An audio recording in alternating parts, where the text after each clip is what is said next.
রথের দিন জগন্নাথ দেব যাবে মাসির বাড়ি। আমি আর মামনি বেরিয়ে পড়েছিলাম রথের মেলার খোঁজে। চলে গেছিলাম আমরা মালদার পল্লীশ্রী মাঠে। সেখানে অনেক বড় করে রথ হয়। আমরা গিয়ে দেখলাম চারিদিকে ভিড়, লোকে লোকারণ্য। তার মাঝেই দেখতে পেলাম কৃষ্ণরূপী জগন্নাথ দেবকে। মনে এক অদ্ভুত ভালো লাগার সঞ্চার হলো। পরবর্তীতে বানানোরও ইচ্ছা আছে এই কৃষ্ণরূপী জগন্নাথ বলরাম ও সুভদ্রার রাতে শৃঙ্গার চলছিল, তাই পর্দা দিয়ে আড়াল করা ছিল তাদের বিগ্রহ। আর পর্দা খোলার জন্যই অপেক্ষা করছিলাম।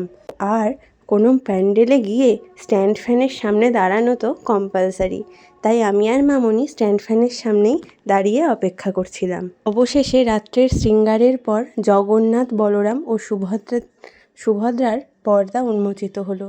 কী অপরূপ শোভা, কী মনোরম দৃষ্টি, কী সুন্দর শৃঙ্গার!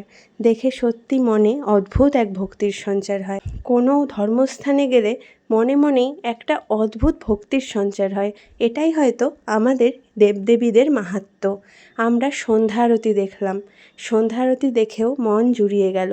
সন্ধ্যা আরতি হওয়ার পর আমরা বেরিয়ে পড়লাম। ভাবছিলাম মেলায় যাব, কিন্তু আশপাশে মেলা দেখতে পেলাম না, তাই বাড়ি চলে এলাম। আজকের মতন টাটা, দেখা হবে আরেকদিন।